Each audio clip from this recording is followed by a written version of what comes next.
Beginning the broadcast, since last summer, Nebraska's land lease activity for utility-scale solar power has increased.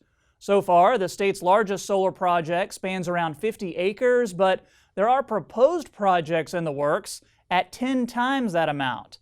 Market Journal's Bill Dodd spoke with Extension Educator for Bioenergy, John Hay, to discuss what to consider when leasing land for solar development. As demand for energy in the United States continues to grow, new solar developments could soon be a familiar sight around the country, and there's considerable interest in utilizing several acres right here in Nebraska.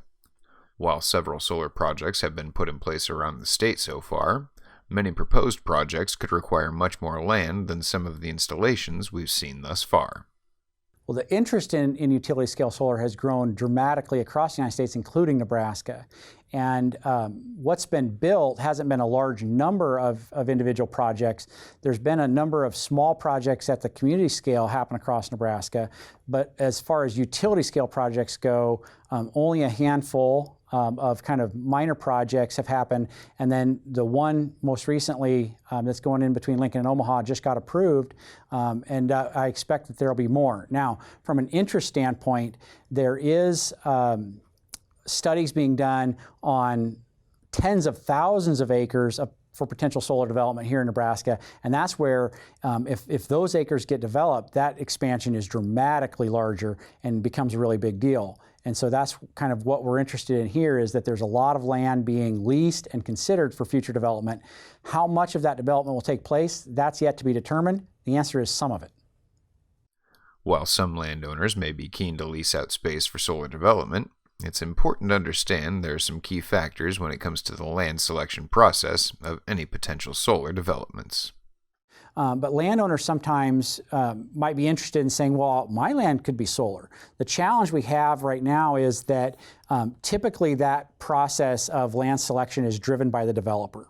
And so the developer is picking out those areas and then approaching those landowners where they want the solar farms.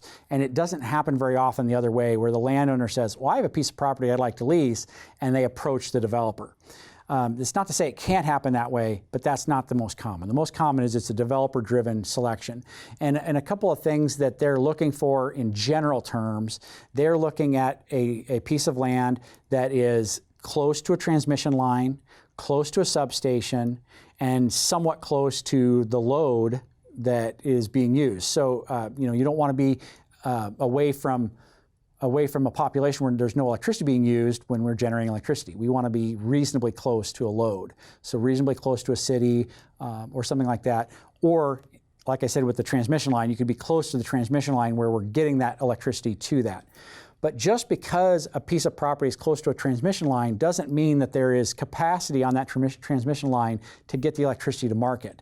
A study needs to be done, and the developers are usually paying for that study through the Southwest Power Pool to figure out, is there enough capacity on that line to put that electricity on in that location.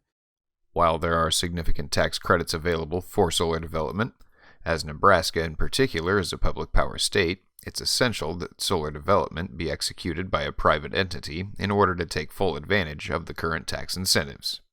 It's really important with renewable energy in the United States that a private developer develops it because they have access to the tax credit. And so in a state like Nebraska that's a public power state, the public power utilities are not tax-paying entities and don't have access to that tax credit.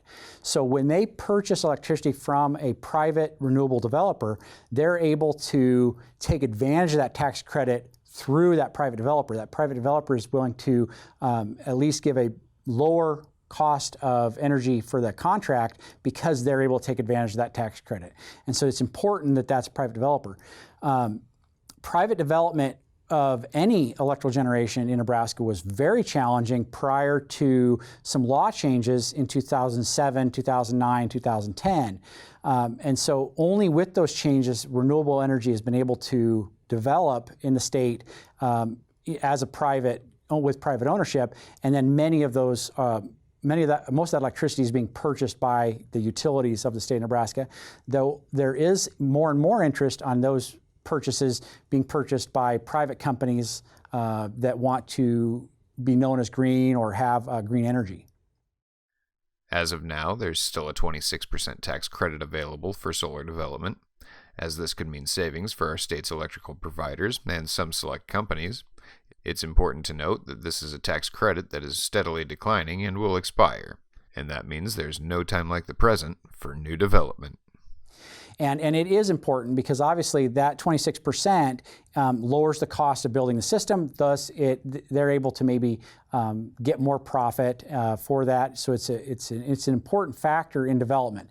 The same is true for wind development. The subsidy that they were able to get drove the price of wind-powered electricity down, thus help development.